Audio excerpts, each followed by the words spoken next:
championship belt wrapped around my waist, yo. I got that Ric Flair figure flow.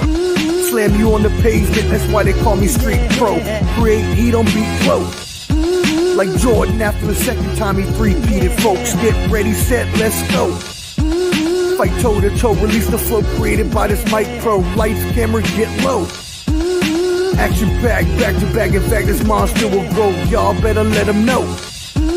Man with the master plan, and you have no need to know. You came prepared, now get ready for the show. Sports Professor. Oh!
That's what I was thinking. Okay, cool. Appreciate that. Yes. Well, you know me. It ain't one thing, it's another. I tested my mic before I went on with my director and everything sounded good. And then I guess I like to restart my computer before I go live. So that way I can make sure that everything is refreshed and good to go. So there's no lagging. And I guess when I did that, it took the microphone off, so you couldn't even hear anything I just said. So here we go. We're going to start it again. Thank y'all for tuning in. The sound is now working. Appreciate that, Pops. Thank you for tuning in. Again, a first-time viewer, long-time knower, my Pops. But yes, thank y'all for tuning in. Make sure you're subscribed, at Ball and Buds, BALLAND. BUDS. There's a handy QR code up top that'll take you to our link tree, which you can subscribe to our YouTube and follow our Instagram. It is very much appreciated, as well as here. If you're watching right now, please hit that like button. Boost us up in the algorithm, get us out to a larger audience. It really helps us out here at Ball and Buds, and we can really appreciate it. It is free to give a like, so thank you. All right, let's kick this bad boy off. Moving into the new week. We just came from Valentine's Day. So happy Valentine's Day to all you lovers out there that celebrate. I'm single, ready to mingle. Single, ready to mingle, but single, so I don't celebrate right now. And that's okay. Don't need to spend the money. Don't need to do any of the chocolate and flowers. No, I can wait. That's cool. But if you're single and ready to mingle, make sure you hit me up in the DMs, ladies. All appreciated. You can hit me up anywhere. You can find me anywhere. But no, for real, hope y'all enjoyed your happy Valentine's Day with your boo. Hope it was a great time for you all. Please make sure that you treat every day like Valentine's Day. Love your significant other. Because if not, then there ain't no point in being with each other. Happy President's Day as well. Why do we celebrate President's Day? Well, let me give you a little back history, as I am wont to do on this program. You know, I like to learn y'all a little bit of things since I am the professor. February 15th, 1798. First Lady Abigail Adams was the wife of President John Adams. Wrote to her sister in a letter that she could not, I'm going to paraphrase. Well, actually, you know what? Let me just say her words. It's Old English. So they are about to celebrate not the birthday of the first magistrate of the Union as such, but of General Washington's birthday. She was proclaiming that it's not good to celebrate an individual's birthday in a new republic, and that they should be celebrating, momentous events, Independence Day, things of that nature. Now, nowadays, we have so many damn holidays, it don't even matter. There's a holiday for every damn day of the year.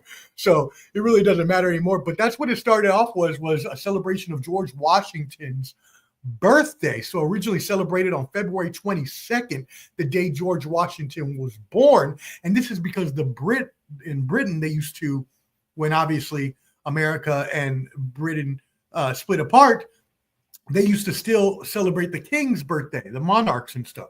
But Abigail Adams felt that we should not do that in this country. I agree.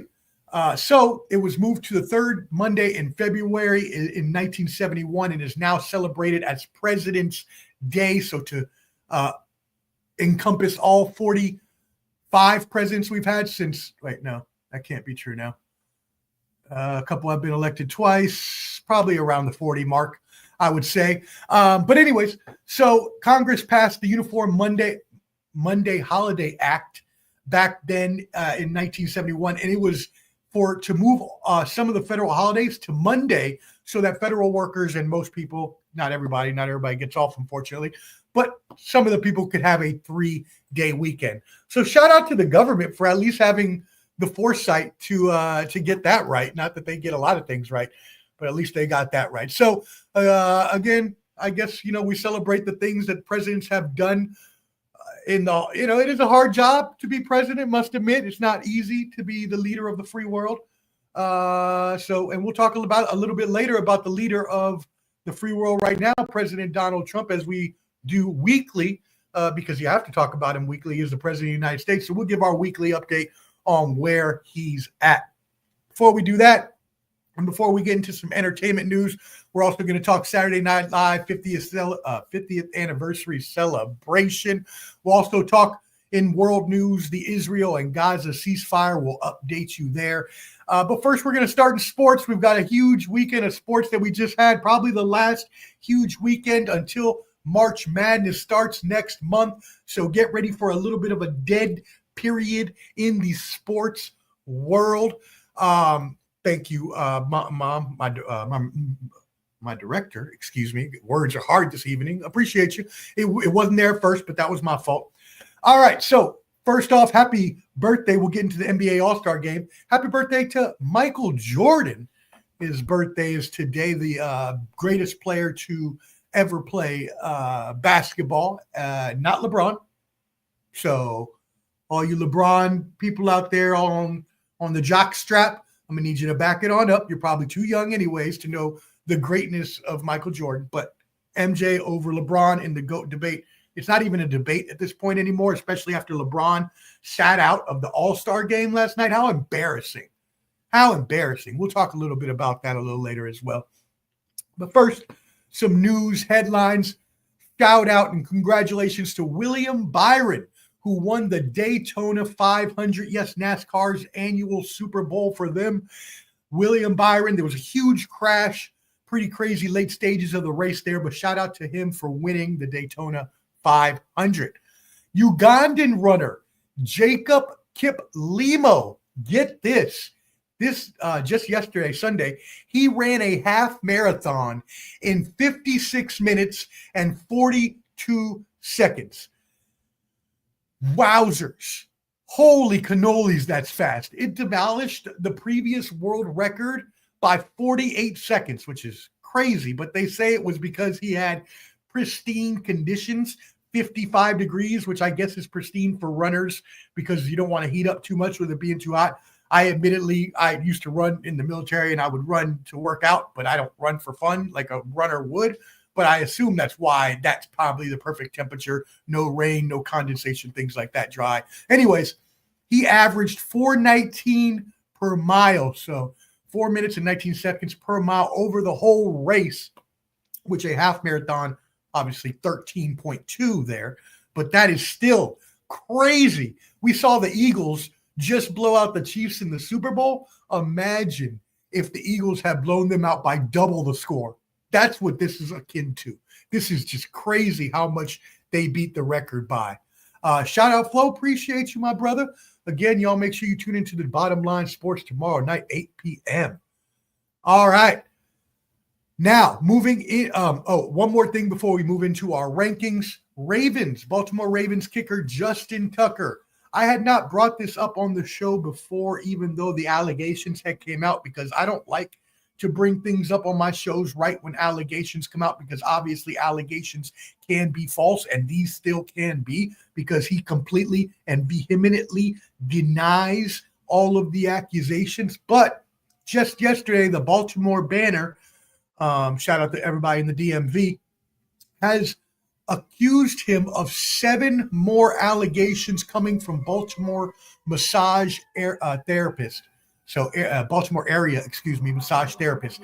That now brings this to 16 different massage therapists that have come out in these allegations. Now, again, I do not like to say anything about allegations too early, but these are allegations only. I want to make sure I stress that, and that he has said that he denies all of it. And so I hope that he is telling the truth in his case. But we saw what happened with Deshaun Watson, and I can probably think at this point, at this point, I think we can all agree that since he's had over 20 charges, where there's smoke, there's fire, is what some people would say. Again, I'm not going to make any conclusive judgments. That's not for me to decide. That's for courts to decide. But a lot of people say where there's smoke, there's fire. And so when these allegations come out, and there's especially so many of them, you have to think, okay, well, is there some validity to what is being brought up here? So again, I hope it's not. Pray for not only the women, but also his sake that it's not. But we'll see, and I'll keep you updated on the show. Moving on into our college rankings, because there's not going to be any pro rankings this week. NHL is in a 4 nations tournament. We'll talk about that in a second. NBA had their all-star game weekend this weekend. We'll definitely talk about that in a second.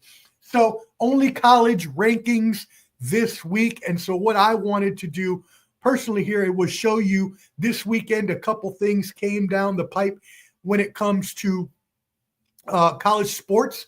The women, on the women's side of the NCAA, they released their top 16.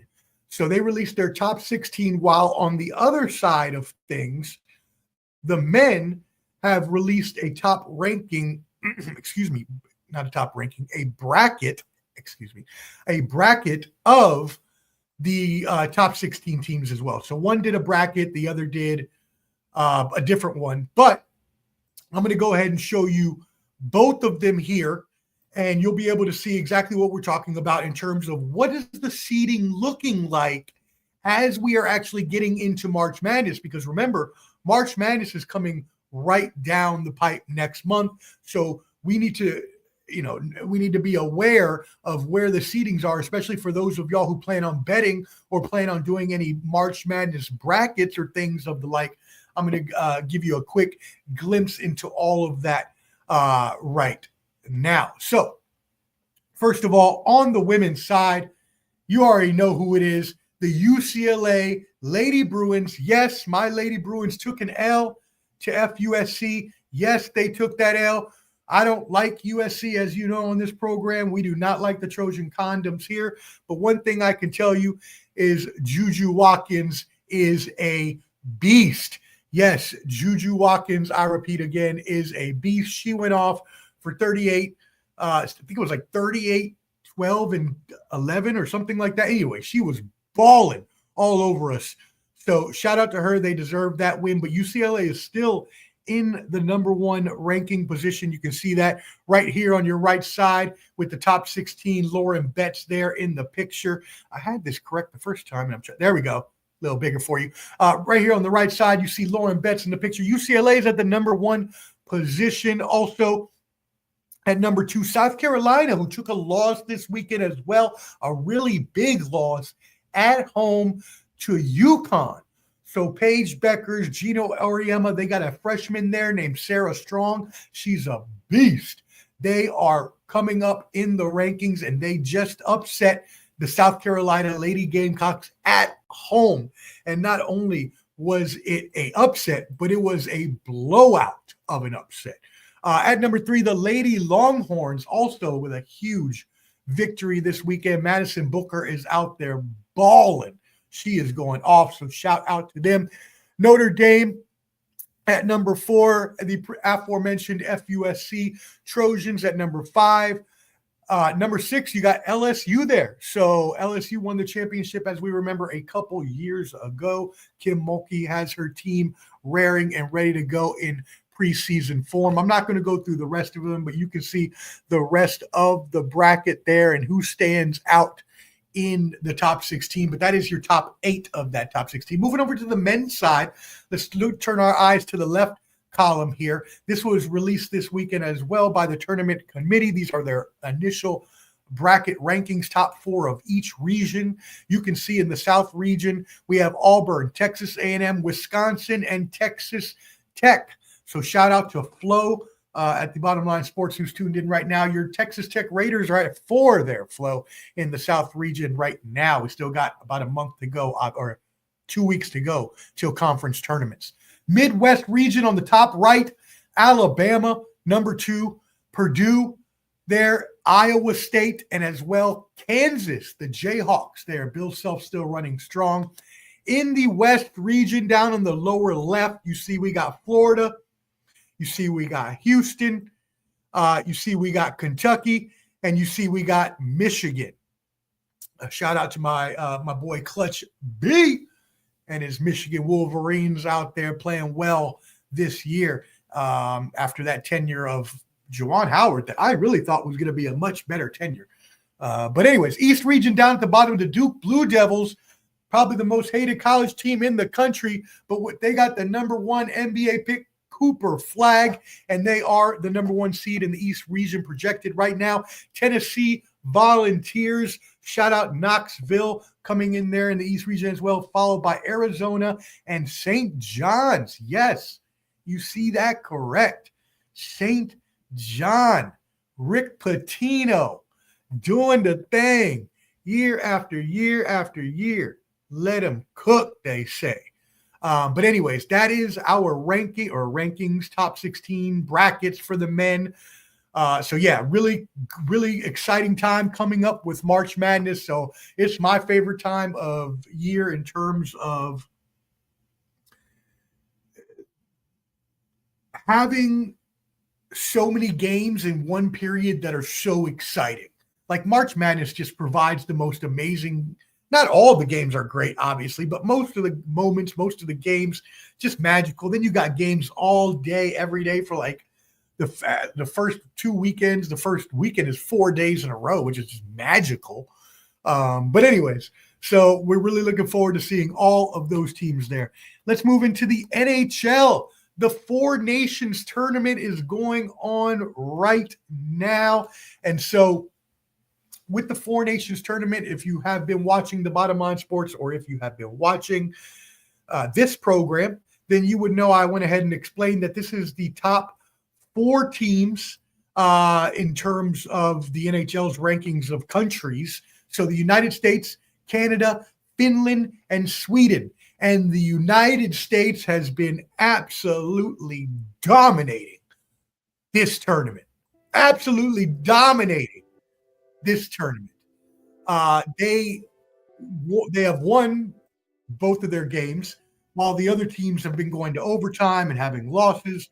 So they are already in the finals, which are going to be Thursday. So who's going to be the other finalist, with the United States?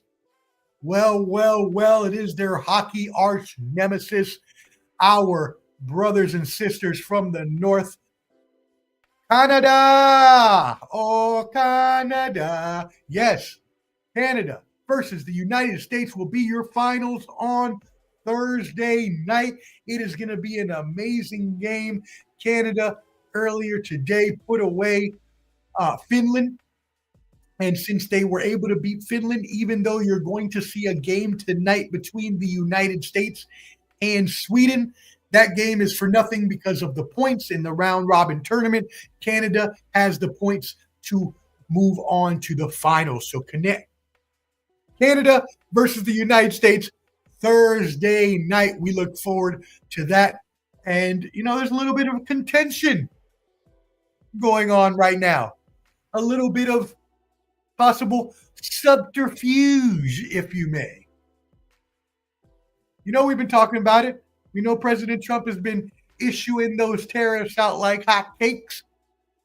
He like Burger King, baby. Have it your way.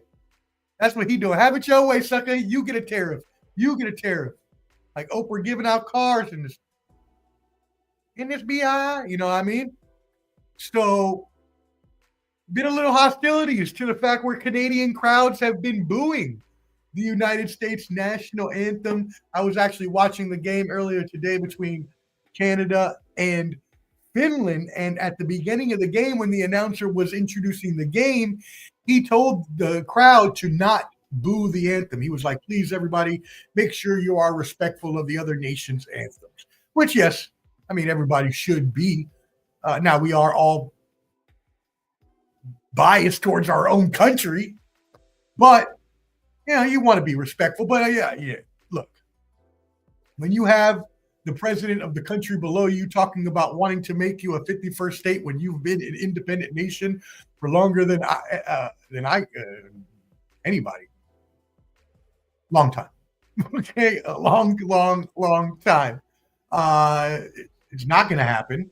It's wild. We've already talked about the things that President Trump says sometimes when he thinks out loud, and how crazy sometimes those ideas can be. And we'll talk about a couple more of those today. But, we talked about annexing Greenland, making Canada the 51st state, which he was not lying about. He came out in an interview after and said, I'm being completely serious. Like, sir, they do not want that at all. They do not. Will you stop, please? I was thinking earlier in the week, I was like, what is this akin to? Oh, that's right. The board game Risk. I'm like, fool, this is not Risk. You cannot just keep going around taking over things. Anyways, that's for later in the show. I just thought that was funny. But they did boo the Star Spangled Banner in Canada. So, I thought Canadians, I never would have expected that from Canadians from what I hear for their reputation. I don't know any mean Canadians, so I wouldn't have expected that. But hey, it is what it is. I guess you get fed up enough, you'll do what you got to do. Let's move it on. NBA All-Star Weekend.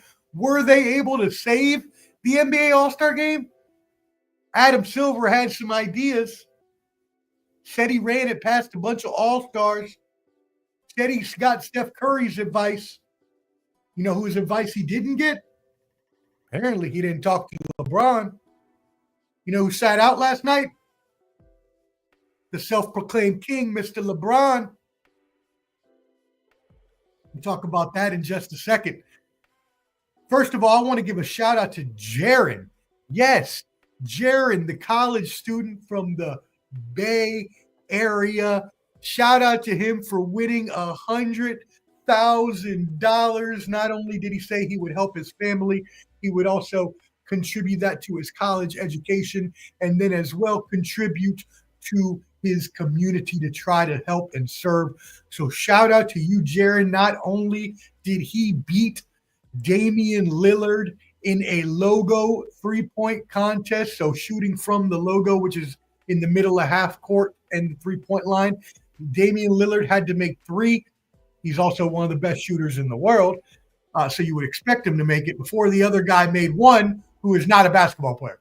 But lo and behold, I want to think in my heart that Damian probably clanked a couple on purpose just so the kid could win. You don't want to take that away from the kid. The NBA donated $50,000 to both the Damian Lillard's charities anyways, so let the kid have the money. It obviously was to promote Mr. Beast and his new games on Amazon. So, hey, we're trying to get like Mr. Beast over here too, so shout out. But yeah, I mean, it was good. It was good. Shout out to him. I was hoping for him. I was rooting for him the whole time, and he finally hit it at the buzzer. So, Jaron, salute. All right. It was also a wrap for TNT's coverage of the NBA All-Star Game. Next year, NBC gets the rights to the All-Star Game.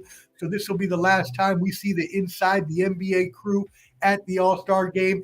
Kevin Hart gave them a tribute last night, as well as a bunch of jokes, including one about being an adult film director, which I thought was going to get him taken off the air. But apparently he has way too much star power and can say something like that and get away with it. So anyway, so when we're looking at this All-Star Game, let's look at a couple of components here in what they tried to do to make the All-Star Game better. First of all, let's give a shout out to the winners, the Skills Challenge.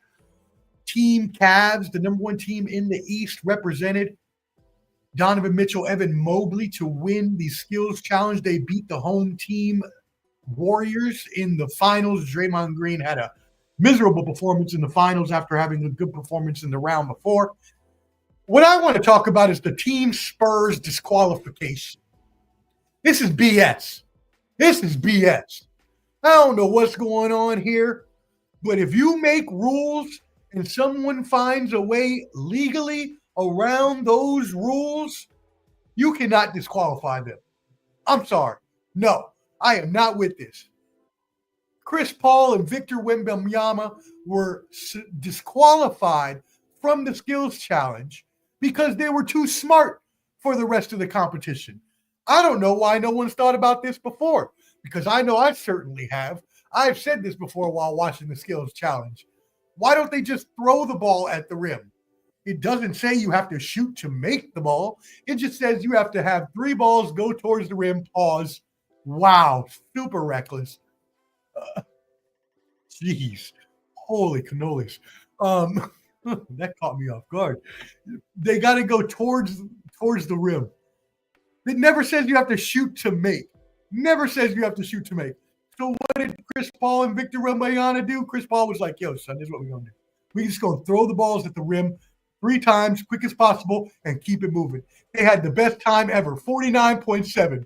But no, they suspended him, disqualified him. I can't believe it. This is BS, NBA. I can't believe that you would suspend people for being more intelligent than you are. Can't believe it at all. Shout out to Chris Paul and Victor Wembanyama. You know who doesn't get a shout out? You know who doesn't get a shout out for this? The NBA security guard. Whoever that NBA official was on the sideline, this is what happened, y'all.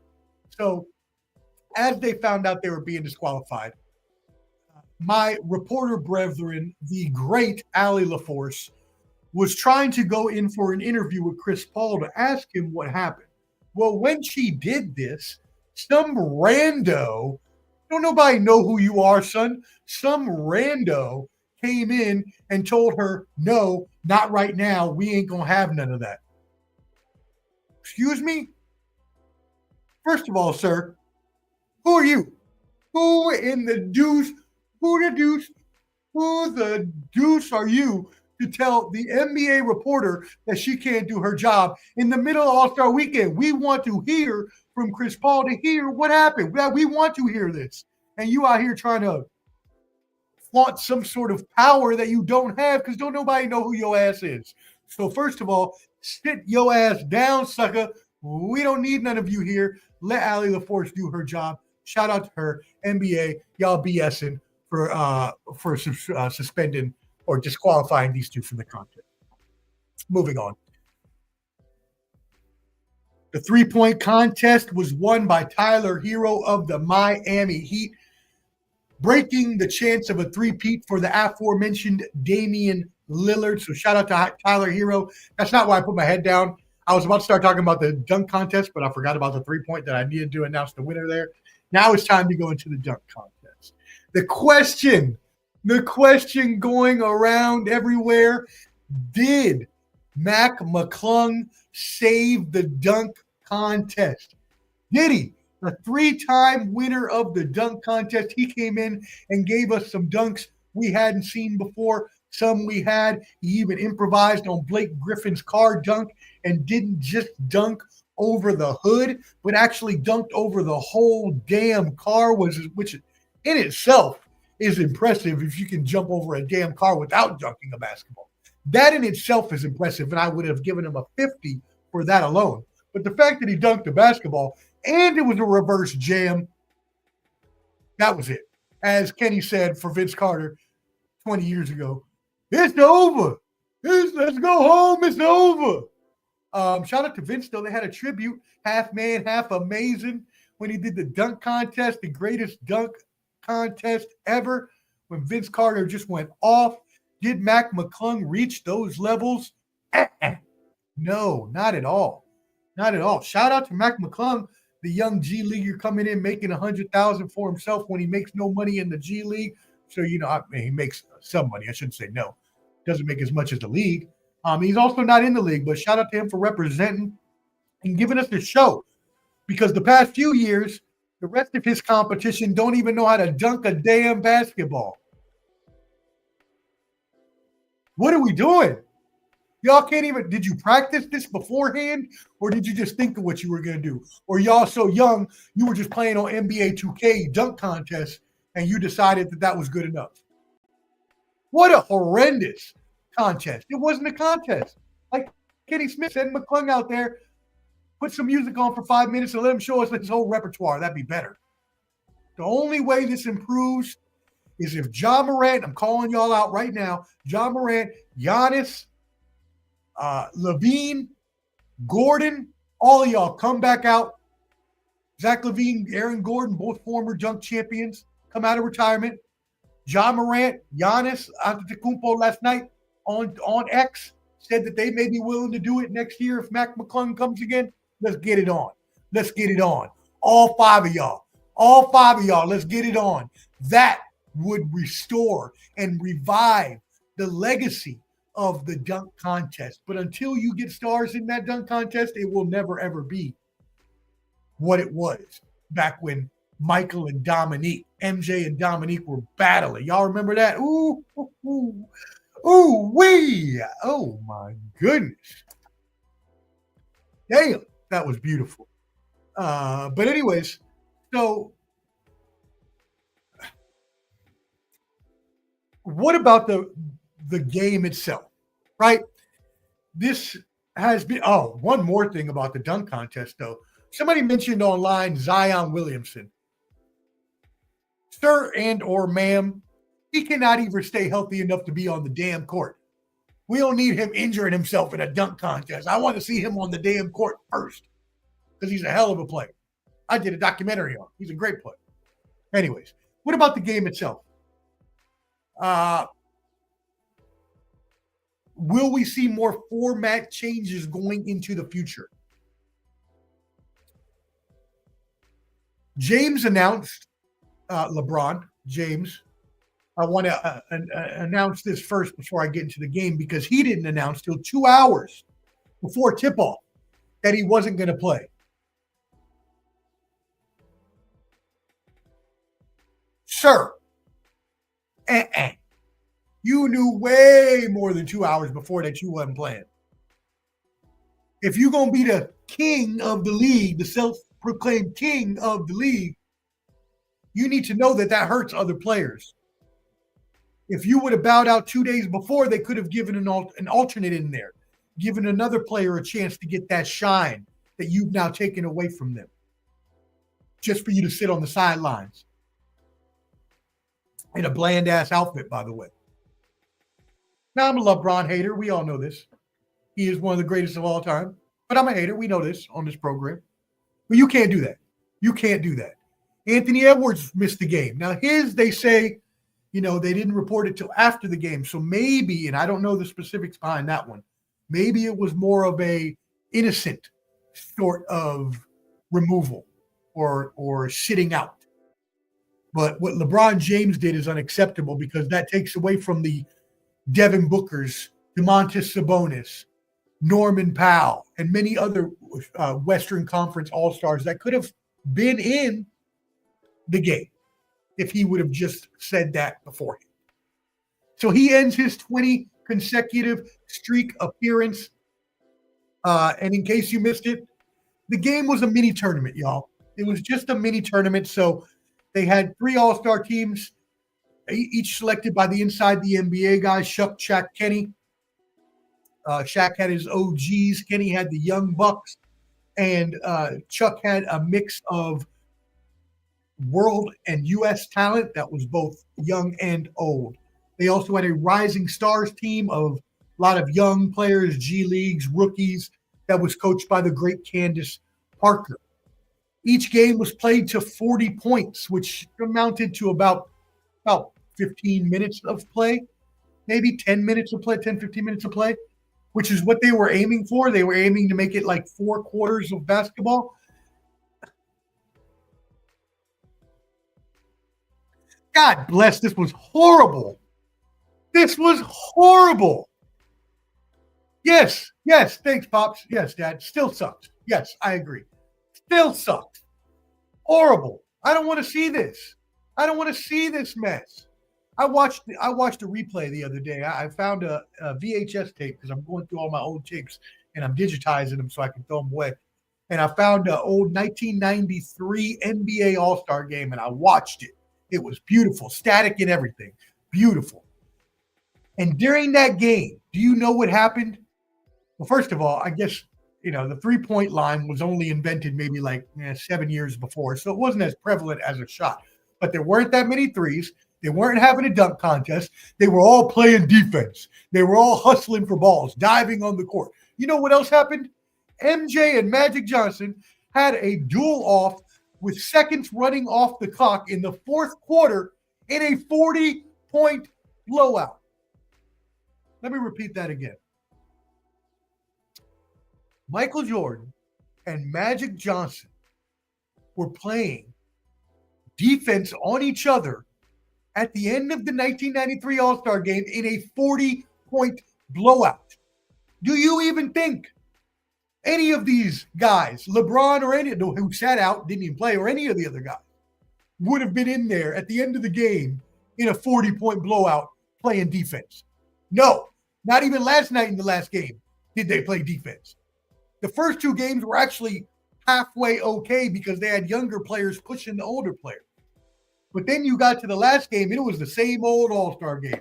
Lobs, dunks, 3-pointers, no defense. Ole here, ole there, no mas. Si, senor. No. It is horrible. That is an understatement. You're right. It was bad. And I don't like the tournament format. That doesn't make it any better. It doesn't make it any more exciting. And then you have all these lengthy timeouts in between. Yeah, I like Kevin Hart.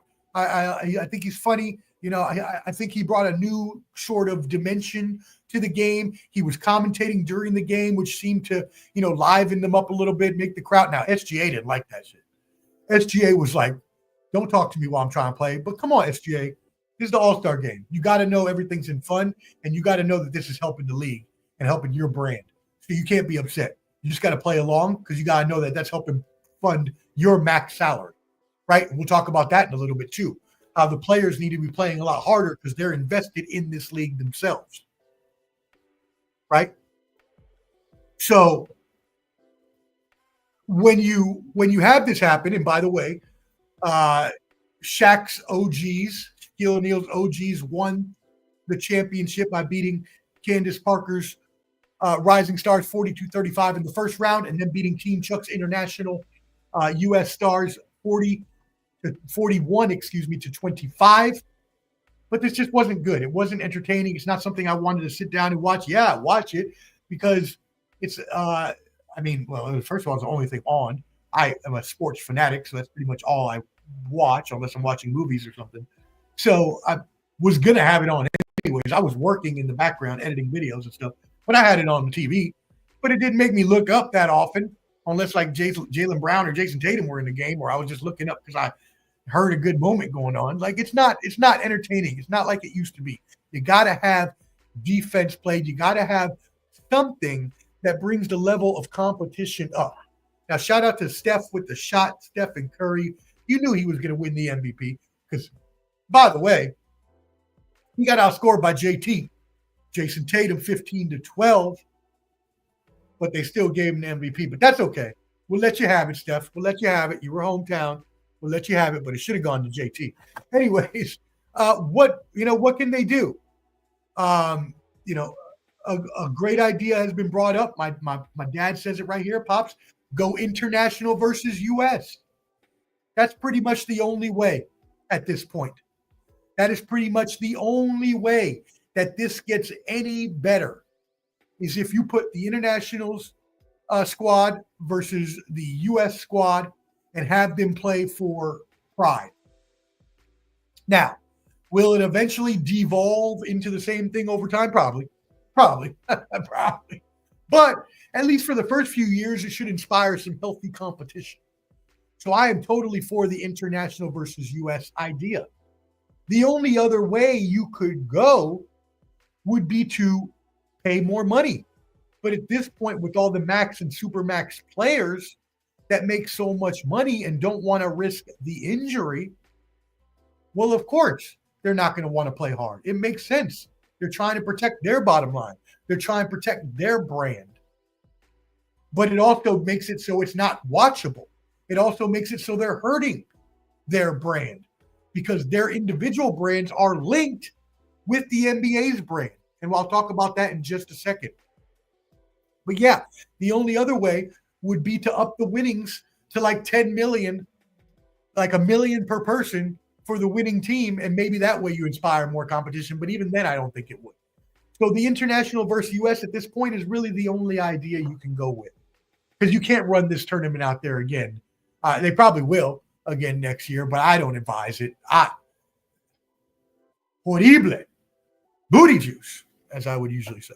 And this is the other thing. Take a page from the NHL. I've heard a lot of people saying this. Thanks, Pop, for the comment. But this is the thing that I need to clarify for everybody. If you watched the Bottom Line Sports, you might have heard me say this during my professor's mixed bag.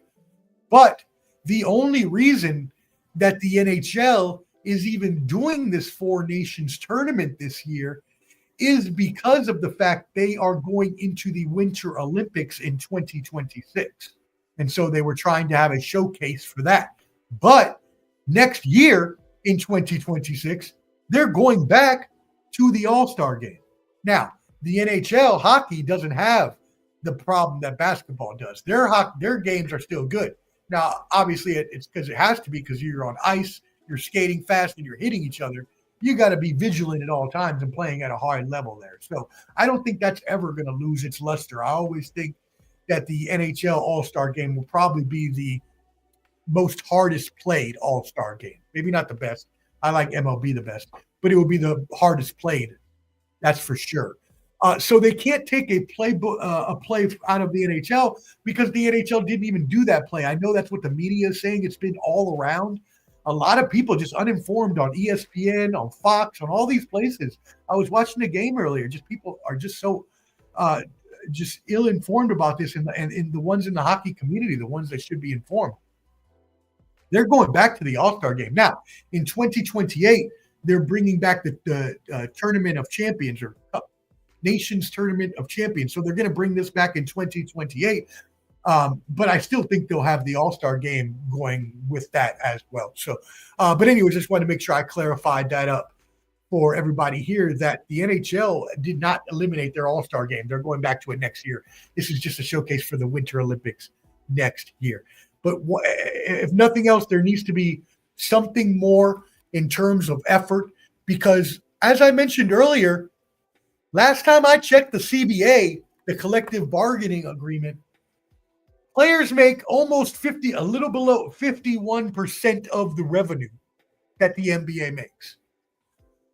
So if you're hurting the All-Star game by not putting enough effort into the game, which is hurting ratings, which is hurting sponsorships, which is hurting partnerships, which is hurting your dollars, which is hurting your revenue, your ROI, your bottom line, then inherently you're hurting and denigrating your own brand's worth.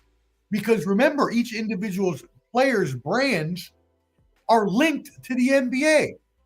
Even LeBron James. Now, LeBron James is head and shoulders above anyone else in terms of brand creation, brand marketing when it comes to NBA players. But he still is linked in some parts to the NBA because once he stops playing, yes, he'll be forever a legend like Michael Jordan was. But once you're out of the league and you're out of the limelight and you're out of the spotlight, not everybody thinks about you as much anymore. Right? How's the old adage go? People don't think about you till you're gone. They don't care about you till you're dead and gone. The same thing when you retire from sports. When you're out of the limelight, you don't have as much popularity, as much time to be in the spotlight. But when you do, you need to maximize that. And these NBA players should be maximizing that. They really should. They really should be maximizing the fact that they have a part in this, that their revenues are linked to this. Right? No, I agree with you. Yeah. No, I agree completely, Pops. No, I agree. Yeah, international versus U.S. I think you're completely right. That's what it should be. That's the only thing I think that will inspire more confidence going into the future. So now I get what you're saying. I see. Cool. Thank you for that, clearing that up. But yeah, but thank you for the other thing too, because I got to clear that up for the audience as well. That the NHL Four Nations tournament is not forever. That the All-Star game is coming back next year. And so Giannis likes this idea. Giannis likes it. He said he'll give it some extra juice. SGA, Jokic, Doncic, Wemby versus, well, I don't know if LeBron will still be there next year, at least if they do this next year, but I don't know when they'll do this. So Kevin Durant, Anthony Edwards, who, by the way, doesn't want to be the face, y'all.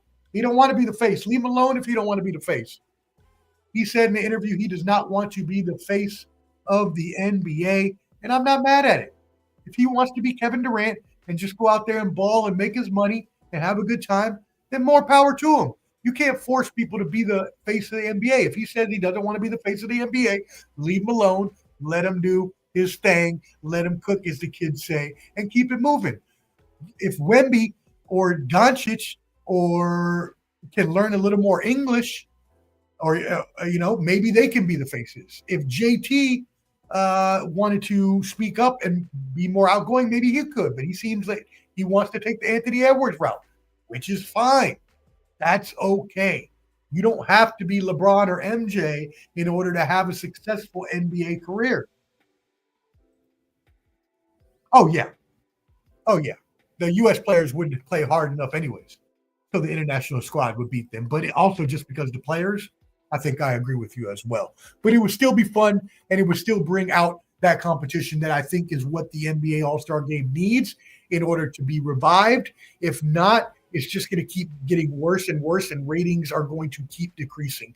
Ratings have not been released yet, so tease. Check out the Bottom Line Sports tomorrow night at 8 p.m., and I will give you those ratings for the NBA All-Star Game as well later this week. Make sure that you check out on Thursday, 9 p.m. Eastern, Clubber D, the Combat G's Combat Sports Special for the huge boxing card this weekend. Riata season supposed to be the best boxing card ever, according to our insider and expert Clubber D as well. We will have Josh from 86 Boxing, Skywalker Boxing Media, and hopefully Papi Chunyeo will be able to join us, and we're going to have a huge boxing stream Thursday, 9 p.m. Eastern. Make sure you're subscribed at Ball and Buds, BALLANDBUDS as well. Please make sure you hit that like button.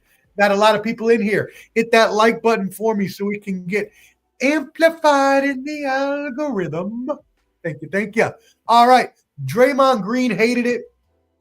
Said the tournament was not good. Some of the young players didn't deserve to be there. I'm not going to say who deserves or doesn't deserve to be there. I don't necessarily think you need a squad of rookie and G leaguers. That doesn't really make you look good. I think the best players need to be playing for the whole game. And I agree that the tournament was just not aesthetically pleasing as a basketball fan used to 48-minute games. So anyways, we'll see what happens. We'll see what they decide in the future. But they've got to make some changes. And as mentioned here today, I personally believe the international versus U.S. format is going to be the best way to go about that into the future. All right. Thank you again for everybody tuning in. We are going to move into our entertainment portion of the program again. Thank you. Make sure that you are subscribed and hit that like button. Moving into entertainment. So, Marvel Cinematic Universe is back. Captain America's Brave New World was a runaway #1 hit at the box office globally. It made $192.4 million. Wow. Almost $200 million for its first weekend. That's some star power for sure. Featuring, as always, Marvel always features a lot of famous actors in their movies, and so this one, no less, is going to have a bunch of famous actors, including Harrison Ford, which I was surprised. Now, I am not much of a action comic book movie fan. I'll watch them from time to time. I do like X-Men when they were making them. I watched the first few Spider-Mans. Batman's usually on point. Old Joker's usually good. But anything these days, Avengers, Guardians of the Galaxy, things like, I don't watch these things. Probably the last ones I watched was like Transformers. I like action movies, but they get repetitive a lot of the times, and I'd rather watch something else with more of a storyline. But also, a lot of the comic book movies really follow the same pattern of not stories, obviously, because they're all different stories based off of different characters. But in terms of the way they're filmed, in terms of the bad guy versus the good guy, the outcomes, things like that. So again, more power to you. Obviously, a lot of people went out and loved it, but I was just surprised that Harrison Ford was in this movie when I was reading up about it. I was like, oh shit, Harrison Ford. Huh? Obviously, I remember him from Star Wars, and I love Star Wars. Love a good Star Wars movie, right? But that to me is a little different than necessarily maybe the comic book movies. Now, I did like Deadpool and Wolverine. That was pretty good. I wouldn't recommend it to any young people or anyone that doesn't like, vulgar language or things like that, which doesn't bother me. But yeah, if you're okay with all of that, I thought that was, pretty good. But that can be a little harsh if you're not into that sort of language and sort of imagery, so to say. What else happened this weekend? Saturday Night Live celebrated their 50th anniversary last night. So it was on Peacock. And so you can always go watch the replay if you have Peacock. But 50 years in the making, Saturday Night Live brought a whole bunch of alums on, brought a whole bunch of all of their famous comedians. And it was just, I saw only highlights. I'm going to go back and watch the whole thing because I have Peacock. So I'll probably actually go back and watch that tonight. But it was a 3-hour special and just featured pretty much all of the famous characters of all time. Will Ferrell was there reprising a lot of his famous sketches. Well, all of them were reprising famous sketches. Even had Meryl Streep there, Woody Harrelson. It it was crazy the amount of people they had. Adam Sandler. I mean, I can't even go through everyone. They had so many people. So if you are a fan of Saturday Night Live, definitely want to go ahead and go check that out. They also, by the way, did a concert to go along with it. So Peacock also has I believe it's a 3-hour concert. It has like Bad Bunny, Miley Cyrus, other people who have performed on Saturday Night Live. That's also another option for you to watch as well. So if you're a Saturday Night Live fan, definitely want to be something that you check out. Now, again, just like the comic book movies and things like that, Saturday Night Live, I'm not necessarily the biggest fan. I'll watch it from time to time. I'll definitely watch highlights of the funniest parts. I liked it more back in the day when there were the funnier actors and funnier comedians. I mean, no shade on anybody now. Kenan Thompson been on there for 22 years. Salute to that brother, just killing the game out there. But it's just not something I would tune into every week, but I do enjoy it from time to time. But what I do want to do is go through the top 5. This is courtesy of Den of Geek, denofgeek.com. Shout out to them for ranking the 20 best Saturday Night Live cast members. So any of you Saturday Night Live fans out there, I want you to let me know if this is true. Again, I'm not the biggest watcher of Saturday Night Live, so I can't tell you if these rankings are exactly accurate, but you let me know. At number 5, John Belushi. We all know John Belushi was an amazing comedic actor in general, Blues Brothers, all those good things, and he was early time SNL. Number 4, another early time SNL, Phil Hartman. Yes, he was in a long period of time was he there with SNL. At number 3, they have Bill Hader. I was surprised that Bill Hader was at number 3 considering, he was there for 8 seasons, but he's more of a newer character. I thought that, if any newer characters, maybe a Kenan Thompson or somebody like that with longevity, or even, I don't know who else you would put on there, but maybe someone else that may have been us. But hey, shout out to him. At number 2, Eddie Murphy. Yes, Eddie Murphy, if you did not know, was on Saturday Night Live. Eddie Murphy is one of the funniest people of all time. Saturday Night Live found him as a 19-year-old. Believe me, he still would have been famous anyways, because you're not that funny and never become famous. So he would have anyways, but awesome. Shout out to Eddie Murphy, not Murray, not the baseball player, but Eddie Murphy. Coming in at number 2, Saturday Night Live characters of all time. And number 1, Saturday Night Live characters of all time, ranked by Den of Geek, Mr. Will Ferrell. Now, I, again, am not the biggest fan of SNL, but I've watched enough of it to have seen the majority of the characters and sketches and all the funny sketches at the very least. And I can tell you, in my time of watching funny sketches that were on SNL, I have continually found the funniest sketches to be from Will Ferrell. So much so that the only Saturday Night Live related item I even own is a DVD I bought back when I was in the military that was the best of Will Ferrell's Saturday Night Live. And me and shout out the Squab Mob crew, shout out my brothers. We used to watch that and just crack up all the time. The old prospector, Celebrity Jeopardy, Texas with a money sign. Will Ferrell, he was ranked number 1 by them. I didn't rank him number 1, but I would have to agree because, again, when I think about funny sketches from Saturday Night Live, the ones that I remember most are the ones that Will Ferrell was in, just because they were that funny. So what about you? What do you think? Do you think those are good rankings from Den of Geek? Will Ferrell number 1? Should somebody else have been number 1? Maybe even somebody older? Maybe one of a John Belushi or Eddie Murphy? So let me know what you think in the comments. Also, make sure you hit that like button. We are going to move into the best Super Bowl commercials. I know last week I went through the commercials and kind of said, okay, well, these were the ones that the people thought were the best going off. But I wanted to give you my own rankings. I want to give you my own personal rankings. So let's get into it.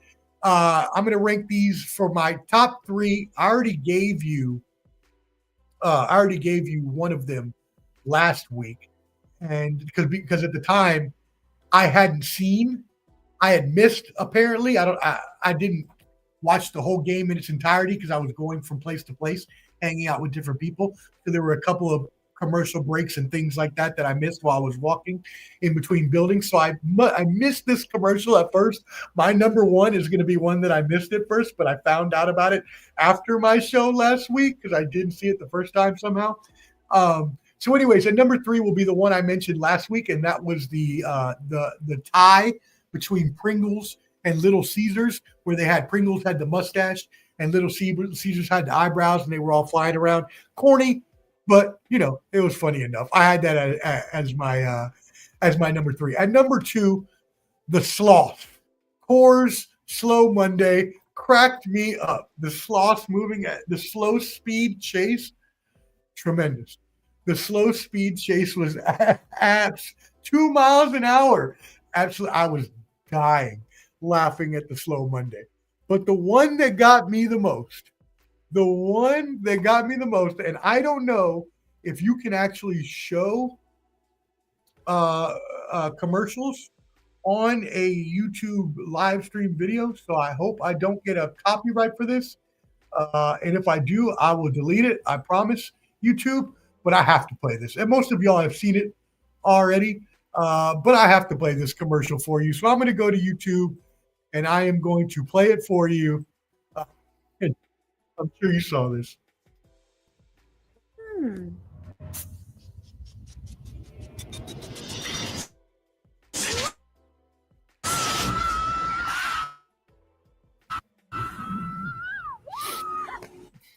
Refreshing. It's just perfect.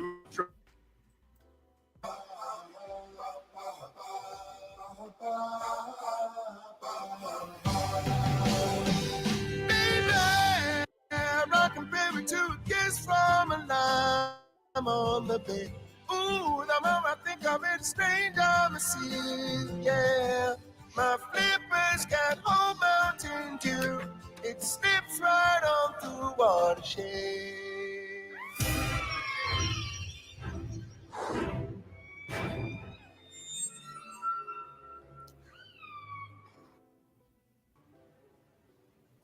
There's so much just to tell you, so much he can say.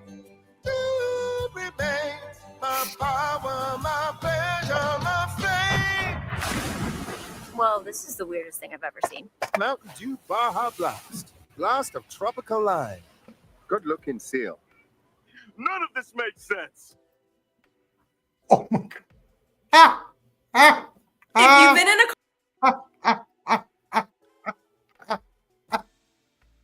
Yo, I cannot.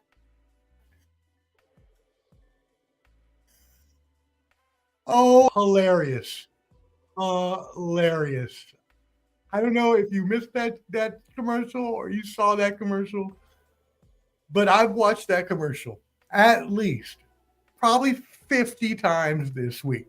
And every time it gets funnier and funnier and funnier. Just Seal as a seal in itself is just such poetic irony that it's just amazing. Whoever thought of that? And then, you know what? That's all. Salute. That's all I'm going to say. Salute. That was by far my favorite Super Bowl commercial. Seal as a seal, drinking Baja Blast Mountain Dew. Now, the funniest part is I had never had Baja Blast Mountain Dew, but we were having a little bit of I had one get-together that I had to go to that was over here. So I went downstairs and bought some soda and beer and stuff. And one of the ones I bought, I saw Baja Blast. So I was like, hey, why not? I've never had it before. Let me buy it. So I actually bought it and had it for the first time. And I was like, damn, it's actually pretty good. And then I saw the commercial and it just, first of all, it made so much more sense, but it was then also hilarious. So anyways, Wes, that was great.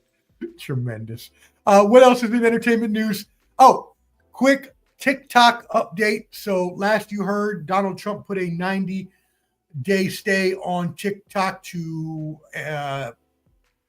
partially delay the ban in the United States. You know, we've talked about this a few times on this program already.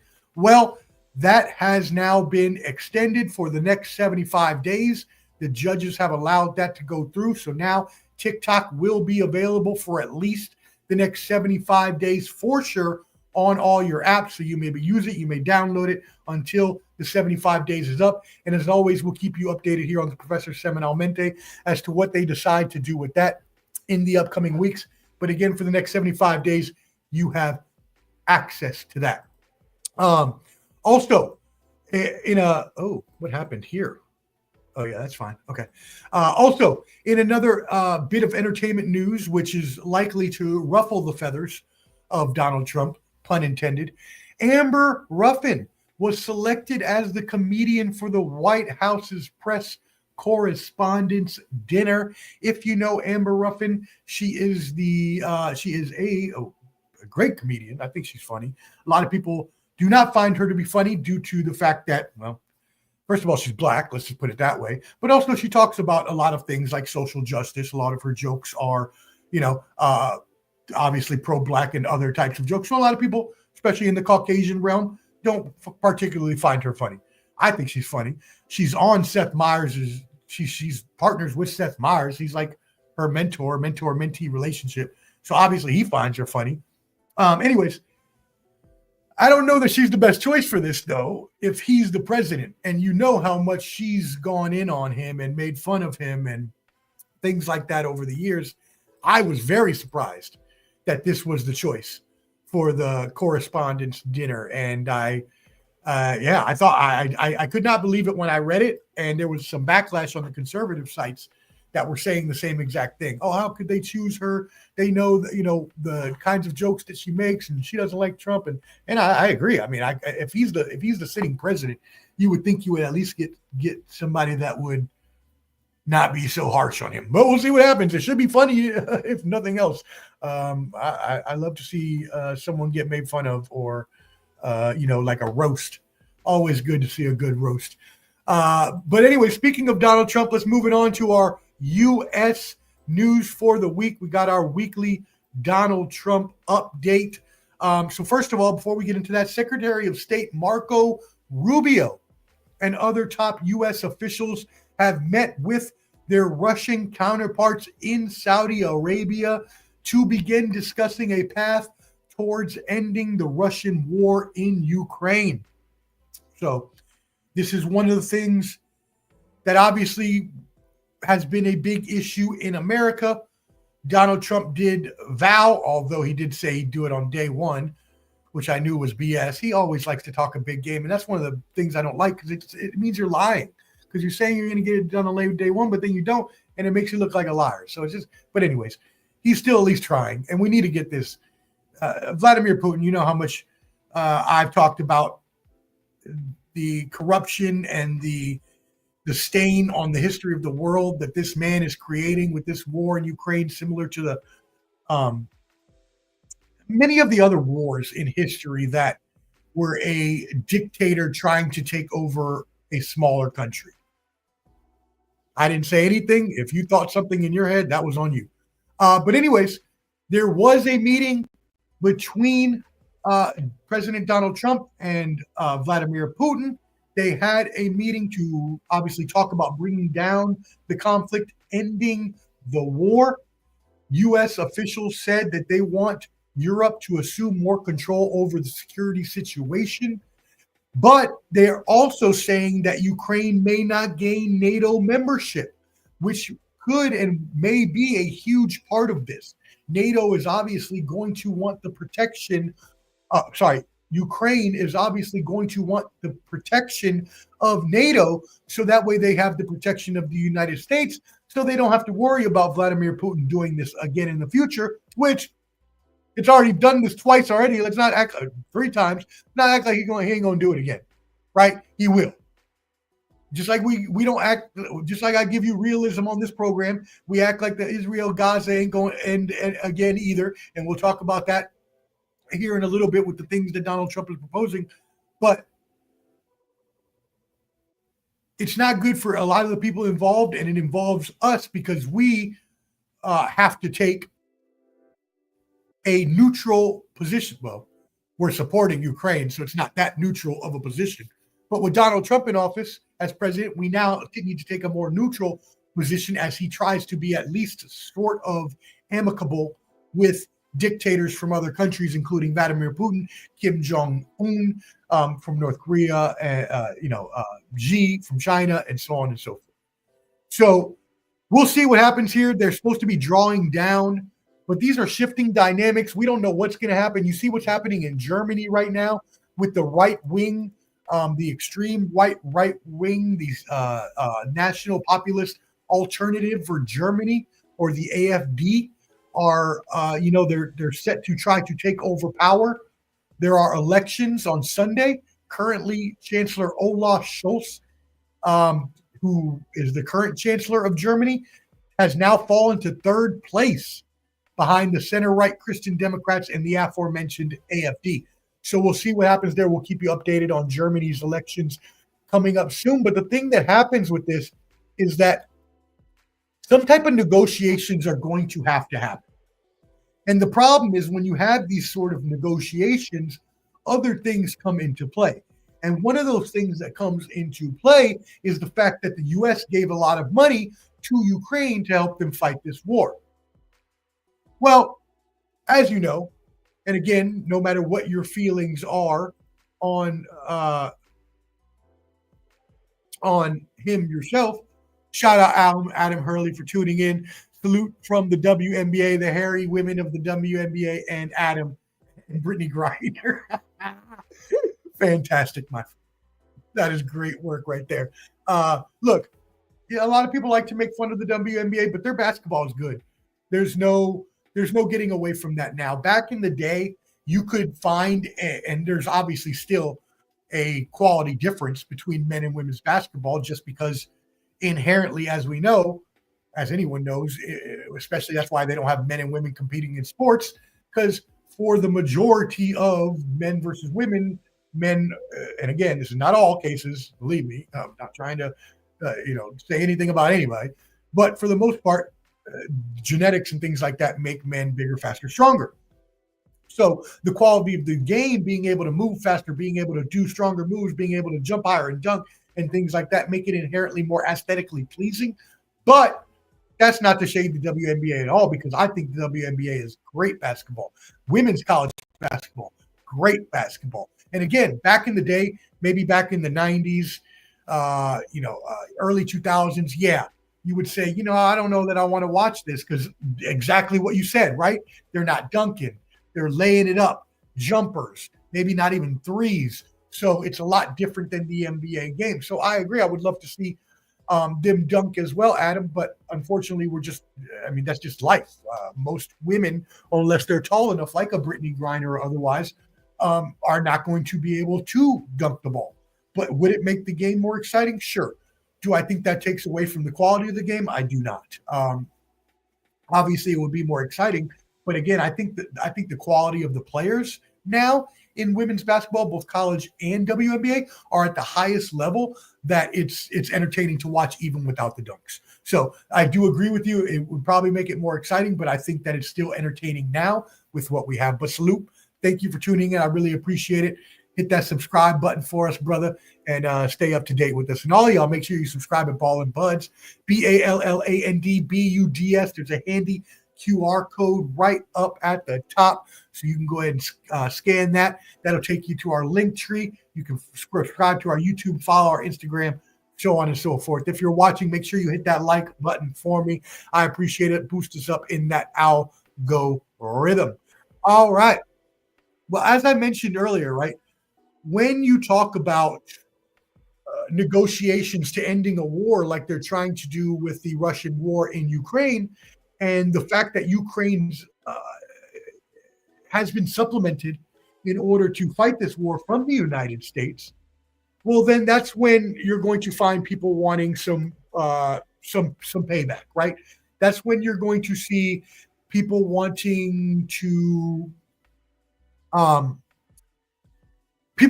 get something back for America because they gave so much away for the war. And that's where Donald Trump comes into this. So what happened? Let me update you all of this.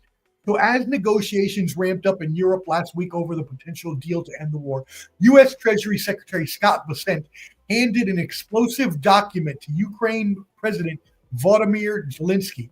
And it requested, get this, it requested that Ukraine give the U.S. about 50% of the ownership rights to its deposits of precious minerals. Yeah, you heard that right. So in this letter to Zelensky, President Volodymyr Zelensky, President Donald Trump stated that he wants the U.S. to take 50% of their minerals. Obviously, if you know anything about science, minerals are how we create pretty much anything in this world. So key ingredients to manufacturing any high-tech product, right? You need to start with minerals. They have not an abundance of them like other countries, but they do have a good amount, and Trump knows that. So Trump is framing this as reimbursement for the money we gave them for the war. President Zelensky did not sign the document, but he did not exactly say that it was out of the realm of possibility. He said that people would talk about it. Now, do I think, let me get my words here correct before I say anything. Do I think that this is a bad idea? No, maybe 25%. Can we meet in the middle? 50%? You want 50% of their mineral deposits? I mean, that's crazy. That's crazy. That's half of a whole country's minerals used, including lithium, titanium, zirconium, graphite, things that make EVs, drones, smartphones, precious minerals worth billions and trillions of dollars. I get we need to get some reimbursement. Look, I'm not even mad at that. We got to get something back, I guess. I mean, in the grand scheme of things, that's a lot of money, I guess, when you're talking about one country's GDP to another. Although we help out a lot of countries in this world, and if we're not going to do it, we really shouldn't be demanding back money. But I'm okay with him requesting even a portion. Well, 50%, that's way too much. It was even classified by some Ukrainian officials as colonization. And granted, I wouldn't take it that far, but when you're taking 50% of something that is probably worth the most to that country, you may be doing more and maybe worse damage than the war itself did in the first place. Yeah, I mean, like, what? That's crazy. Now, it may behoove Ukraine to at least do a little bit of this. So, like 25% maybe. It actually would probably help Ukraine because Ukraine obviously wants to grow its undeveloped mineral industry. So, yes, it might even help them a little bit, a win-win. But 50%, that's crazy. And the fact that he continues with these statements that make him seem like he wants to play risk, like he's trying to rule the world, like he's trying to take over everything. Greenland, Canada, 51st state. Now you want half of Ukraine's mineral deposits. You want to take over Gaza and turn it into the Riviera of the Middle East. Like, what? These things are just the most malicious, vitriolic, mind-boggling, bonker statements I've ever heard anyone say, much less a president. Like, I get he's trying to advance America, and I'm all for that. And I've actually, in his second term, been in favor of a lot of the things that he's been doing. I have trumped him up, no pun intended. I didn't mean to do that, on this program more than I ever thought I would, because I do appreciate some of the things that he is doing. But this ain't the 1500s. We ain't the Mongolian Empire. There ain't no Ottoman Empire. You can't just go around taking people over. This ain't risk. We can't do that. There are sovereign nations out there. That is against international law. Like, you can't do that. That's you can't be against what Russia is doing to Ukraine and then do something like that. You can't be against what's happening in Israel and Gaza and then before these things that you're talking about, they just don't comply. You're contradicting yourself. You can't say you're against the Russian-Ukraine war and then say you want to take over another country, maybe even by military means. It just doesn't jive, brother. Just doesn't jive. Anyways, keeping it moving, for the U.S. to have access to these Ukrainian minerals, it would allow it to lessen the dependence on China, who is our top, obviously, geopolitical adversary, but also one of our top providers of raw materials and minerals. So we'll see what happens. More meetings will come this week. What else is happening in Trump world? Trump administration fired thousands of workers across several government agencies after the deadline for the buyout passed. So even people that did not take the government buyout that he offered, he has now gone on to fire a lot of those people. Now, I feel like this is a little over the top. The executive action, the order was to eliminate most probationary positions, which you may say, cool, well, we don't need them anyways. They're probationary, get rid of them. We're trying to lop money off the top, try and bring back money, things like that. But at the same time, I've been an intern at a company, and I thought about this when I read this story, because I was one time an intern at a financial corporation, a huge financial corporation, had like 1,500 employees across the United States. And they started getting into some, I don't know the exact specifics of everything that happened, but financial issues came about the company and they had to lay employees off. And they started with and laid off interns. At that time, I was an intern. At that time, I was a loved intern who had been kept on. My internship was only supposed to be 6 months. I was in college. It was only supposed to be 6 months for the summer. Actually, it was like 4 months for the summer, something like that. No, because it went from like May to September. It was like 6 months. They kept me on for a year and a half because they appreciated how good of worker I was.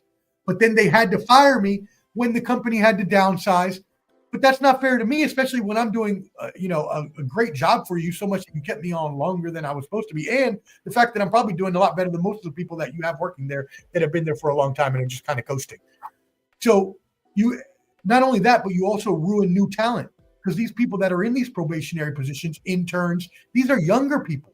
These are people we need for our future. These are people we need to get those skills in those internship positions, in those probationary positions, that will allow us to be able to increase and make America stronger and make America more financially wealthy and great, and whatever other adjectives and acronyms you want to use.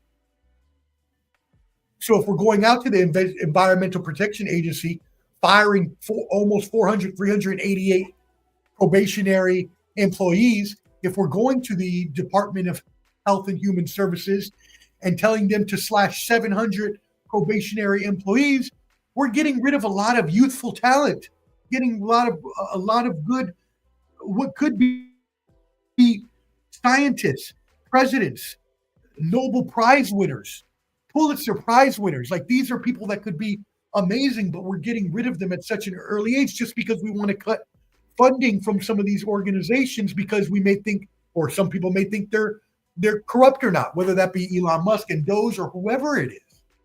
Even listen to Steve Bannon, who warned Republicans not to cut too deep. People rely on services like Medicare, Medicaid, Social Security. Even Trump supporters do, just like the Biden-Harris supporters do as well. The whole country does. So now some of these, there's been a couple lawsuits. We talked about that. A couple judges tried to ban them from having access to the confidential information, files of employees, things like that.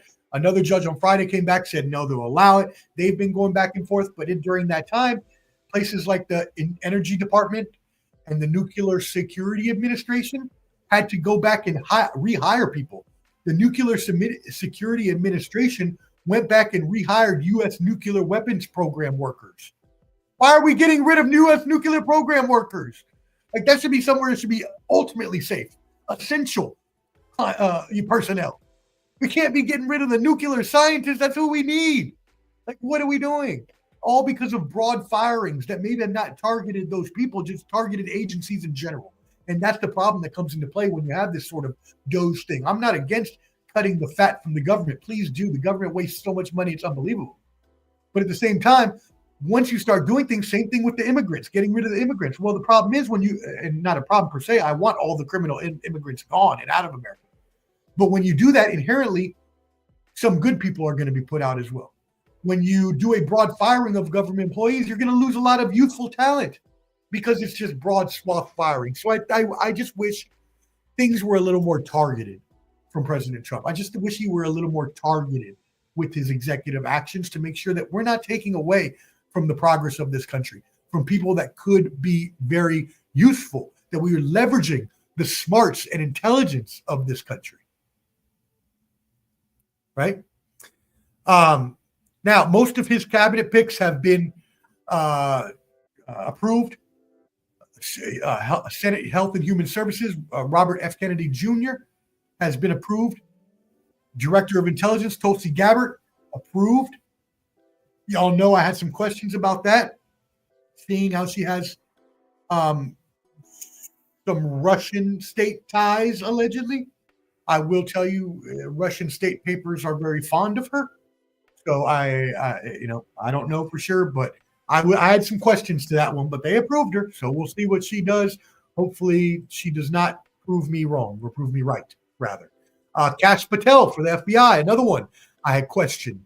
This is a former podcaster who turned into part of Trump's last administration. After he got in his good graces, and so it's like a lot of them again just do not necessarily have the right experience, or also may have bad connections as well. I'm not going to get into exactly what was happened, but allegations are they found out that Kash Patel has served as a paid agent to the nation of Qatar and did not identify himself under the Foreign Services Registration Act. Again, all allegations, but this is what has been alleged. Other allegations having to do with Russia and China.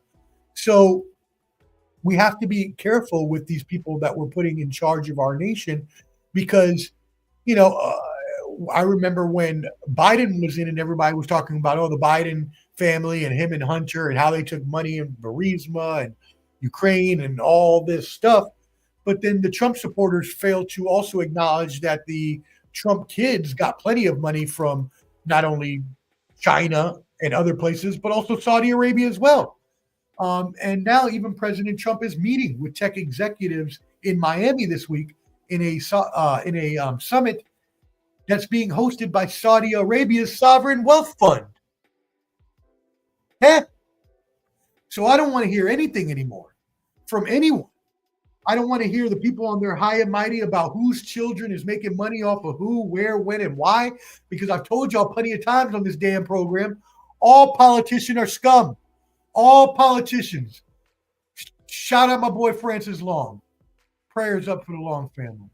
All politicians. Liars, cheats, and scums. Woo! All of them.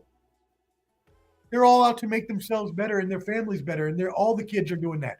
If you think every president and their family ain't made money off other countries, you are blindly mistaken. And I don't want to hear all these sports people high and mighty, or all the and I say this with all due respect, because I am a veteran. I was in the military when 9/11 happened. I respect all the people that lost their lives that day. But a lot of times the 9/11 Foundation has gone after Live Golf, in the PGA Tour. Remember, I did a story on this because that's how I know this. I did a story on The Mind of the Professor. They were butting heads and were saying, Live Golf, you're taking the blood money of Saudi Arabia and stuff like that. Okay. I don't want to hear anything anymore about blood money from anyone, from any side of the aisle. If President Trump is going to a summit hosted by the Saudi Arabia Wealth Fund, specifically the PIF, I don't want to hear anything from anybody. Don't anybody ever say anything about whose kids are making money, whether Biden's kid, Hunter, whether the Trump kids, Don Jr., whoever, they all do. They're all making money off of other countries. That's what they do. Politicians who can pad my pockets so I can make the most money. My bad, Pops. I missed out on your comments. I was looking at my notes. But you say those aren't negotiations of sham. Yeah, probably. Like we said, President Trump is trying to become friendly with Vladimir Putin, with Kim Jong-un, other people of that ilk, dictators and things. So, it could all be just a plan to take over Ukraine. You never know. He has no behalf. You're right. Speaking on any nation whatsoever. You're right. There is international law unless a nation is not sovereign and is held by another nation, if they are a sovereign nation, which most nations are in this world, then international law prevents you from taking over any countries. This is not risk. You can't do that. So that's not going to happen. Yeah, and I talked about this last week. I know, you weren't watching, a couple weeks ago, you weren't watching when I talked about this. I agreed with the tariffs. I completely agree with the tariffs. I think that we should use our power as America to charge tariffs. But the problem is that when other countries fight back, which they are wont to do, you can't back down like President Trump did. You can't say, oh, no, wait a second. We're going to delay these tariffs on Mexico, on Canada, on China for 90 days. Wait a second. I just wanted to announce it to make myself look good. Now I'm going to pause them. No, because then that makes you look weak when you go back on your word. If you're going to do it, which I agreed with at first, do it all the way. 75% tariff. You don't like it, you don't get nothing from America. Too bad. That's what I would do. I should not be the president, but you see what I'm saying? Yeah, inflation's a bit, he also said he was going to, bring down the price of eggs on day one. I'm going to end the Ukraine war. It's the big mouth, loud personality, the lies. That's what confuses me. If he would just be more straight up and real with everyone, he would have a lot less problems and a lot more fans. Common sense is sometimes there, sometimes lacking. Yeah, we always got to consider the source. Number one, I check all my sources on this program. Cut the pipeline. I am all in favor of trimming the fat in the government. I believe the government wastes entirely too much money. I've said that for years on this program, on this podcast, on this network. I worked for the government for 10 years. I saw the waste of money that they did. I'm a veteran. I still get health care from the VA. Just little things like the VA will send me a big ass mail package for one small bottle of medicine. And I'm like, you couldn't have just put that in a real small package? Did you have to get the bigger package and waste all that money and material? Like just little things like that. The government does that over and over, wasting paper, stuff like that. But I agree with this too. Not a business. You got to be targeted. Yeah, it's cool to make cuts. Yeah, it's cool to get rid of government waste. Yeah, it's cool to efficientize the spending like Elon Musk is trying to do. But it's not a business, and you can't make overall cuts, broad swaths of cuts that end up hurting people or hurting us in America because we're getting rid of prominent or necessary talent. Yep. There's going to be a lot of people that are not necessarily qualified for positions, as we've talked about on this program, but also people that may have some shady ties as well that we've mentioned on this program. And if you have ties with any adversaries, you should not have any cabinet position. That's my personal opinion, and one that I think should be held to. And that will help the economy. It should help the economy, hopefully so. Obviously, the bird flu is really what's putting the pressure on our eggs, not Donald Trump's policies. But, again, it's just the loudmouth. Oh, I'm going to stop this on day one. Well, sir, you can't do that. That's physically impossible. So the problem is when you make those bold declarations and then you can't follow through, again, it just makes you look like you're not following through on your word, and it makes you look weaker. So, that's just, again, we'll see what happens. But right now, that's what's kind of going on in the Donald Trump administration so far. Oh, one last thing. The Justice Department has asked the judge to drop the corruption case against New York City Mayor Eric Adams. This is, again, related to Donald Trump. Eric Adams went down and kissed the ring. He went down to Mar-a-Lago. He groveled. He begged. He could keep his job. So Donald Trump got the case thrown out. It's pretty easy to see. I'm not, me, I'm a centrist. I am a moderate. I'm not a conservative. I am not liberal. I do not like either party. I am right in the middle. I don't ascribe to a party. But this is clear as day to see that Donald Trump got that taken away for Eric Adams. But Eric Adams, since he started, and I'm not in New York, I'd have to ask my friends that live up there. And it seems like a lot of shady things have happened in New York since he was president. And again, all politicians are shady, so I'm not going to act like Andrew Cuomo was better than he was before. But Andrew Cuomo wants back in the game. Yes, He put out some campaigns this weekend, some campaign messaging. So we are going to see Andrew Cuomo try to take his position back from Eric Adams in the next election. Last but not least, wrapping up our U.S. news today,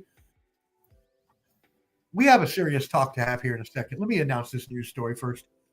Church for members of the cult Zizian group, Zizian, following a series of violent incidents across multiple states. The FBI conducted a search earlier this month in a wooded area near Chapel Hill, North Carolina, where the group, the Zizian group, had previously rented properties, and this effort follows a deadly shootout that the Zizians had with Border Patrol officers in Vermont that left one agent dead. The Zizians, who are led by 34-year-old Jack Ziz, is his nickname, La Sorda, who uses female pronouns and allegedly faked a death in 2022, are linked to at least 6 deaths in 3 states. The group, composed mainly of young computer engineers, young computer scientists, and known for veganism and anarchist beliefs. The members often wear long black coats and have been involved in protests and violent confrontations, including an attack on a landlord in California and a double murder of a couple in Pennsylvania.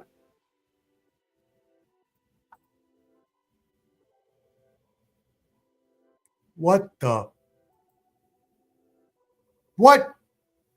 Okay. Let me have a serious talk with everybody watching this program right now. If you watch this program, if you watch this network, you will know I'm a Christian. I love me some Jesus. Not over the top hellfire and brimstone, but enough to know that we should love and help our fellow man and woman. Right? Easy enough. Cool. Be nice to everybody. Help people. Easy. There's a difference between religion and a cult. And I know a lot of people like to say religion is a cult.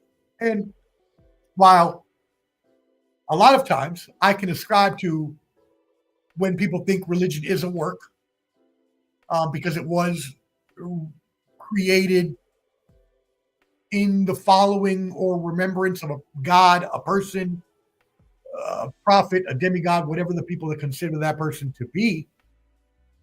But religions are established by people who want to establish a way to follow, and for instance, Christians, they built churches to celebrate Jesus, right? Any other religion you look at, they build temples, mosques, churches, buildings to celebrate their leaders. A cult is a lot different. A cult is built by the leader. If you have some guy who's recruiting you to join him in a mission of anarchist beliefs and all this other crazy shit, you're in a cult and you need to back it on up. Okay? No one should be in this is the 2000s. How are you in a cult? Especially intelligent people. How can such intelligent computer scientists, engineers be brainwashed into being in a cult? Like, okay, I get it if you want to believe in a religion and you want to follow a person and that religion was created around that person or that God, perfectly fine. I get that. But a cult is actually built by the leader themselves, by the person who wants to be followed. That's how you know it's wrong. If someone is building something for you to purposely follow them, run the other way. It's a cult. Anyways, that's enough about that. That's just my PSA for the day. Finally, let's move into world news before we get out of here for the evening. Obviously, a little bit more of a lengthy session today. We had a lot to talk about, but I appreciate y'all staying tuned in. Please make sure y'all subscribe at Ball and Buds, BALLANDBUDS on YouTube. Use that handy QR code up there. And as well, please make sure you hit that like button if you're watching right now. That'll help us out in the algorithm, help us get out to more audience. I really appreciate it. It is free, so go ahead and help us out. That being said, moving into world news. All right, Israel, Hamas, Gaza Strip ceasefire. We talked about this a few weeks ago. Last week, the Israeli troops withdrew from the Gaza Strip, the Netzarim corridor that divides the northern and southern parts of Gaza, as to the ceasefire agreement with Hamas, the terrorist organization. Israeli forces are now limited to the southern area near Egypt's border and a buffer zone to the north and the east. The ceasefire began on January 19th, and in its first 42-day phase, they are releasing hostages on both sides with the withdrawing of the Israeli troops. Hamas has been gradually reducing hostages. As I told you, remember, the hostages are exchanged in a military to civilian ratio. So they released one Israeli military member for every, I think it's like 10 to 12, 15 Hamas civilians. So far, last week, 16 hostages had been freed for Israeli hostages had been freed in exchange for 566 Palestinian prisoners. So you can see how that ratio works there. It's a little less. It's 8 to 1. No, wow. No, that's about yeah, okay. Yeah, about a 25, 30 to 1 ratio, something like that. Anyways, negotiations for a second phase are underway in Qatar to extend the truce and secure the release of more hostages. Obviously, challenges are going to happen. This is a long-term agreement. This can dissolve at any point. Violence can start again at any time. We know this goes hundreds and thousands of years back into the ancient days that this land has been under contention for different countries. So we can't think that it's over yet. We've just got to hope that hopefully they can end this and find some peace over there separately. Neighboring Lebanon is forming its first full government in 2 years, so we'll see what happens there. But 3 more Israelis were to be released this past weekend, so hopefully everything so far is going on the right track. President Trump had issued an ultimatum last week that if Hamas did not release the hostages that they were supposed to, that all hell would be to pay. I agree with him there. Can't say anything about that. That's something that needs to happen. Obviously, we need to get rid of any terrorist organizations around the world. In Sudan, the Sudanese army is close to recapturing the capital of Khartoum, which is the biggest advance since fighting broke out between rival factions in April of 2023. So over 2 years, there's been a civil war in Sudan, and this has caused over 100,000 people to now be in famine conditions, lacking food, lacking water, lacking all the necessary needs that they have. And there's an issue that also comes into play here, and that's when Elon Musk and Doge and President Donald Trump decided to get rid of or cut a lot of the USAID. That meant a lot of aid to overseas countries got cut. I was watching a story of how a camp of refugees in the Philippines that are about 30 miles from the nearest city had a refugee hospital that all the doctors were pulled out of and supplies cut off from being delivered to that hospital because of the USAID funding being cut. And that's horrible. We cannot fool our promises to people from other countries. Yes, we don't need to pay for every country and all their stupid needs. I agree there's a lot of stupid things that are wasted on, but for people's health, for people's livelihoods, if we want to be the power of the world, the leader of the free world, if we want to be the America that everyone looks up to and is the world power, we have to help those people we said we would help. And pulling aid from refugees is horrible, diabolical, vitriolic, malicious work, and it needs to be stopped. What else? Also, President Trump said he wanted to turn Gaza into the Riviera of the Middle East. I'm not going to repeat what I said earlier. You cannot just take and displace people. It's basically ethnic cleansing. You cannot just go and take people from their home and move them somewhere else. All right, that's happened too much in this world history. Think about slavery. How horrible was that? Right? That's akin to this. That's the same thing, man. You can't just move. I get it. I get it. I get what he means. I really do. It's hard to understand under the gruff personality, but I get what he's saying. You're not going to be able to build that rubble back up. It's going to be very, very hard. And this could all happen again, which is one reason we shouldn't even be going in there at all, trying to build anything up. Donald Trump said he didn't want to be a nation builder. This is one of those times we should not, because it could happen all over again and we'd be wasting money. But you can't do this. You can't just move and displace people out of their homes if they want to stay there. And those people want to remain there. Whether you agree with them or not, whether you think that's smart or not, it doesn't matter. That's their land and they can do whatever they want. And if they feel they want to stay there, they can do that. And we have no right, as was mentioned earlier by my pops, he has no right to speak for other countries and what they can and cannot do. It's against international law and it's not going to happen. And the fact that these things even come out of his brain sometimes hurt me. Remember when he said they were going to look at injecting bleach into the veins during COVID? I watched that press conference. I remember vividly every single word that was spoke. I remember the horror on that lady's face when he said that. Wow. Anyways, appointment viewing, Donald Trump, that is what you are. Moving on, Argentine President Javier Milei, excuse me. What does he have in common with Haley Welsh of the Hot Tua podcast? You better talk to her if you're going to hot to her. Spit on that thing. Look, there's too many meme coins going around. I had a segment on this a few weeks ago. I told you to not buy meme coins. Don't do it. Don't buy anything that has a funny face on it. If it's not Bitcoin, if it's not Ethereum, if it's not backed by the blockchain, Solana, something like that, you don't want anything to do with it, because you're probably going to get rug pulled and look like an idiot. And this has happened over and over and over and over, and people just keep freaking investing in this stupid crap. First, the Hawk Tua girl did it. She released a meme coin. All y'all fools bought it up to the tune of millions of dollars. She rug pulled that, or her crew. She said she don't know nothing about it. Her financial people rug pulled that, and y'all lost all your money being stupid. Then we saw when President Trump got elected, he had his own meme coin. Ivanka came out the next day, the first lady, with her own meme coin. Now the Argentine, at least they didn't rug pull theirs.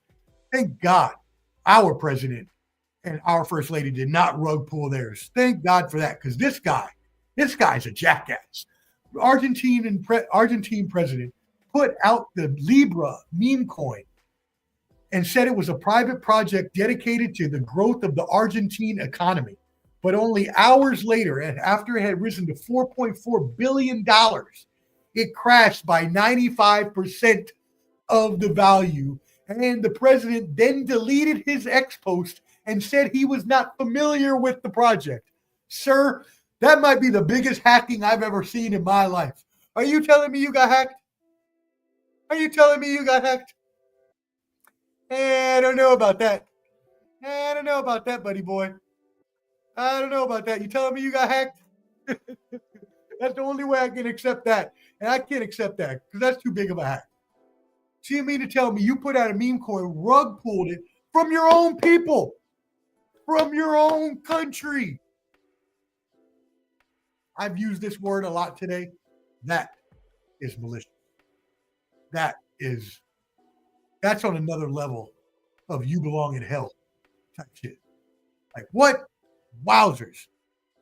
We'll see what happens there. Lawmakers are looking to impeaching the Argentinian president now for this action. And finally, before we get you out of here today, one last piece of world news last week. The Future of AI conference in Paris. World leaders, CEOs gathered for the Artificial Intelligence Action Summit. They were addressing three big issues. DeepSeek, the Chinese company that we talked about in this program a few weeks ago. They're going to be talking about how China was able to scale their AI to such massive heights at a fraction of the cost, and talk about AI governance. Also, President Trump has announced he wants the United States to be the world capital of artificial intelligence. So Vice President J.D. Vance will be looking into that, and also the over-regulation attempt. Finally, safety, AI safety. OpenAI CEO Sam Altman reportedly issued a warning not about risk, but to widen their mindset for growth and opportunity. Trying to avoid conflicts and being able to scale our AI and our intelligence in a much quicker, much efficient and effective fashion, which I completely agree with. So I think that's really good. Obviously, you all watch this program, you know how big we are into AI here. I use AI for all of my clients. I use AI on a pretty much daily basis, mostly. Sometimes every other day I use it. I have it open on my screen right now because I'm going to have it help me with some video editing as OpenAI ChatGPT actually added to script, which I have a membership to. So I'm going to start to create some AI videos and see how that works tonight. I'm going to play around with that. So yeah, AI is big for us, y'all. Yes, robots are going to take over the world. I do joke around about that. It is not a joke. It is completely true. But for now, until that happens, until the AIs make us their servants, like Planet of the Apes type style, AI is good for us. It helps me, 10 times my business, helps automate work, and I'm sure it can do the same for you. If you need any tutoring or teaching in AI, I do offer tutoring and teaching in not only digital marketing, but AI as well. All right. Thank you all so much for tuning in today. I really appreciate it as always. Thank you, Pops, for tuning in. My director.